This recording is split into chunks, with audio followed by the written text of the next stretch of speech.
안녕하세요. 김이사입니다. 오늘은 국제결혼 피해 예방에 대한 사례를 하나 소개를 해드리겠습니다. 보통 업체 결혼 하시는 분들 중에 계약서를 꼼꼼히 안 읽어보시는 분들이 많아요. 왜냐면 보통 계약을 한국에서 계약서를 쓰고 가는 업체가 있고 또 베트남 현지에서 계약서를 쓰는 경우가 있거든요. 시기상의 차이는 있지만 업체 결혼을 하면 계약서를 쓰는데 그 계약서를 왜 꼼꼼히 봐야 하냐면 국제결혼이 이런 게 있어요. 국제결혼을 진행하다 보면 국제결혼이 한 번에 안 끝나고 재추진을 하는 경우가 많이 있거든요. 그게 고객님의 어떤 단순 변심에 의해서 재추진을 하기도 하지만 또 한편으로는 신부와 신랑이 합이 안 들어서 아니면 순간의 감정에 의해서 하고 후회하는 그런 케이스도 있고 여러 요소가 있겠죠. 오늘은 얼마 전에 그 모 업체에서 결혼하신 신랑이 상담을 했던 내용을 기반으로 국제결혼을 피해를 예방하는 방법에 대해서 설명을 좀 해보겠습니다. 며칠 전에 고객님이 한번 전화가 오셨는데 50대예요, 50대. 근데 업체를 통해서 국제결혼을 진행을 했는데 30대 초반에 아이가 5살짜리 있는 여자와 국제결혼을 진행을 했대요. 그래서 약혼하고 한국에 왔는데 아무리 봐도 아닌 것 같답니다. 그래서 업체와 얘기해서 파혼을 했는데 일단 처음에는 본인의 뜻은 베트남 여자와 결혼해서 아이 하나 정도 낳아서 키우고 싶었대요. 그런 생각이 있었는데 막상 그런 사정권 안에 들어오는 여자를 만나려고 하다 보니 최선의 선택이 30대 초반의 재혼 여성이었다고 합니다. 근데 문제는 뭐냐면 한국에 돌아와서 아무리 생각해봐도 아이를 낳고 키우는 것은 무리가 있지 않겠냐 하는 생각을 했대요. 그래서 업체에 이야기하고 위약금을 물고 파혼을 했다고 합니다. 근데 여기까지는 그럴 수 있어요. 신랑이 생각이 바뀌었으니까 그럴 수 있다 칩시다. 근데 여기서부터 좀 문제가 좀 있더라고. 이 신랑이 파혼을 한 그런 이유 중에 하나가 첫 번째로 얘기하던 게 계약 조건이 맞선보로 들어와서 약혼을 했잖아요. 그러면 결혼할 때 한 번만 들어와라.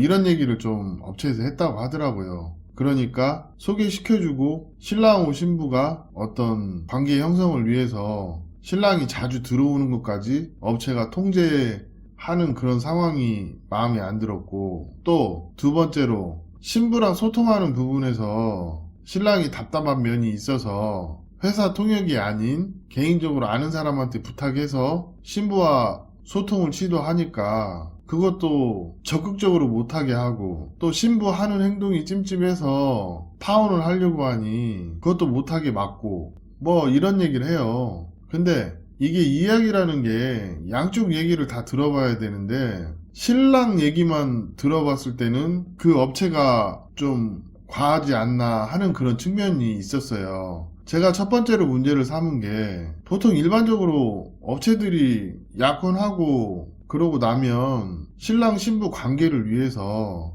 자주 들어와서 신부와 좋은 시간을 보내는 걸 권하는 편입니다. 근데 맞선 보는 거 포함 딱 2번만 들어오라고 그랬대요. 저는 이 부분이 솔직히 좀 이해가 안 가고 그리고 두 번째는 자기가 아는 베트남 지인이 있어서 그 여성한테 답답한 마음에 하소연을 했고 또 그 여성분이 도와준다고 했는데 업체가 그걸 못하게 막았고 이 부분도 솔직히 이해가 안 되거든요.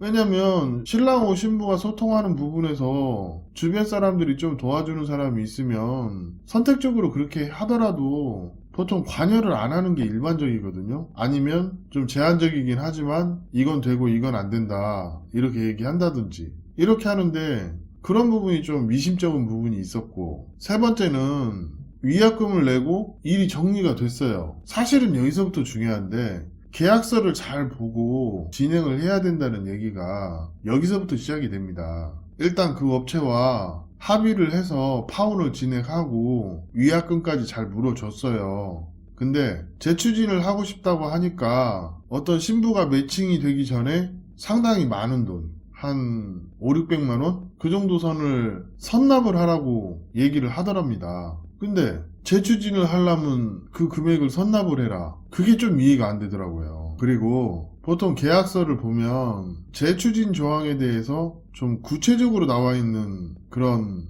계약서가 작성된 곳이 좋아요. 아예 재추진에 대해서 비용조차 안 나와 있는 업체는 그거 제가 볼 때는 나중에 서로 간에 문제의 소지가 있어요. 그런데 이 회사는 재추진 금액에 대해서 나와 있긴 한데 신부가 매칭이 되지도 않았는데 전액을 선불로 내라. 이건 좀 업체가 잘못하는 게 아닌가 이런 생각을 하거든요. 보통 예를 들어서 그 업체가 맞선을 진행하는 비용이 있을 겁니다. 그러면 그 비용 정도 선에서 일단 처음에 내고 그 다음에 성원이 되면 그 계약서에 있는 잔금을 내는 방식으로 진행을 하는 게 일반적인데, 아니 뭐 신부 매칭도 안 됐는데 그냥 재추진 금액 일시불로 다 내라. 그거는 좀 업체가 어떤 운영하는 운영의 묘 때문에 그렇게 한다 하더라도 좀 납득하기 어려운 부분이 있어요. 그래서 이거는 좀 과하다. 그러니까 어떤 재추진을 결정을 할 수 있는 실권자와 얘기를 해서 타협을 해라. 그 정도 안내를 하고 말았거든요. 사실 그렇잖아요. 재추진하는 것도 부담스러운데 신부 매칭도 안 됐는데 일시불로 먼저 선납해라 하는 건 진짜 아닌 것 같아요. 그래서 하고 싶은 얘기가 뭐냐, 일단 계약서를 보실 때 계약금, 중도금, 잔금 이 부분에 대해서 정확히 체크를 하시고 그 다음에 계약을 해지할 때 얼마 돌려주는지, 아니면 재추진을 할 때 어떤 프로세스로 진행이 되는지 이런 부분에 대해서 한 번 정도는 물어보고 이해를 하고 국제결혼을 진행하는 것도 하나의 방법이다, 이런 얘기를 하고 싶어요. 국제결혼이라는 게 진행하다 보면 여러 가지 사유로 재추진을 하는 경우가 많이 있어요. 그렇기 때문에 내가 재추진을 하지 않으려면 나 자체도 신중해야지만, 내가 신중하다 하더라도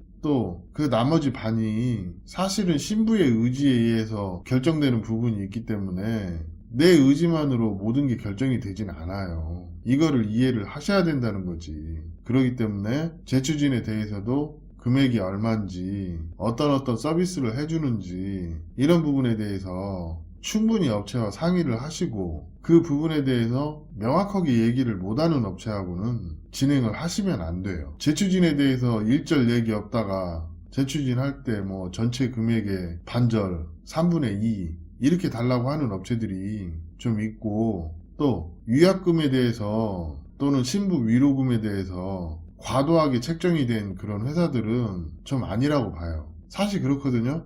왜 그러냐면 누구는 뭐 파혼하고 싶어서 파혼합니까? 파혼하는 것도 속쓰린데 재추진 비용이 합리적인 선에서 해야지, 뭐 저기 달나라가는 수준의 얼토당토하는 금액을 얘기하면 제가 봐도 그건 아닌 것 같아요. 왜냐면 이분 같은 경우도 솔직히 한 거는 뭐 약혼식 외에는 한 게 없거든요. 그래 봤자 뭐 한 달도 안 됐는데 인건비로 계산해서 마이너스를 치더라도 그게 얼마나 되겠냐고요. 맞선비와 약혼식 행사비와 신혼여행 비용 정도 되겠죠. 그럼 제가 봐도 그렇게 많이 들어간 건 아니에요. 근데 재추진하는데 과도한 금액 요구, 이건 제가 봐도 좀 문제가 있다고 봅니다. 물론 비즈니스적으로 그 업체가 어떤 운영의 노하우가 있어서 운영의 묘를 살리기 위해서 그렇게 하는 부분까지는 제가 뭐 이러쿵 저러쿵 할 부분은 아니지만, 그냥 상식적으로 얘기했을 때 그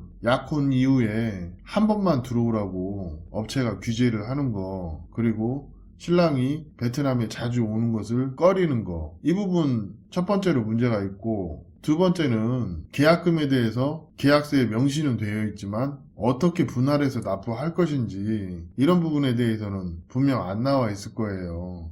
나와 있으면 신랑하고 업체하고 갈등이 생길 이유도 없죠. 근데 신부가 매칭이 되지도 않았는데 재추진 하려면 일시불로 먼저 선납해라 하는 건 업체가 신랑에게 과도한 요구를 하는 거예요. 사실 그렇게 하지 않는 업체도 많이 있거든요. 그렇기 때문에 이런 조항들에 대해서 좀 확인할 거 하시고 업체의 확답을 듣는다든지 어떤 그에 관련된 내용을 서면으로 써달라고 한다든지 아니면 뭐 녹음을 한다든지 이렇게 해서 증거를 좀 남겨놓는 것을 추천을 드립니다. 이거 안 해주면 업체 결혼을 진행할 필요가 없어요. 제가 볼 땐 그렇습니다. 재추진을 하면서 비용을 과도하게 요구하고 이거는 좀 문제가 있다고 봅니다. 오늘은 여러분한테 경종을 울려드리고 싶은 부분이 계약서에 대해서 꼼꼼하게 체크를 하시고 또 내가 재추진의 대상이 될 수도 있기 때문에 또는 계약을 해지하는 해지의 대상이 될 수가 있기 때문에 이 환불 규정과 재추진이 발생했을 때 그 절차와 그 비용에 대해서 꼼꼼하게 체크를 하는 게 우리 구독자님들한테 확실히 이익이 되기 때문에 오늘 이런 얘기를 해봤습니다. 오늘 얘기는 여기까지 하겠습니다. 감사합니다.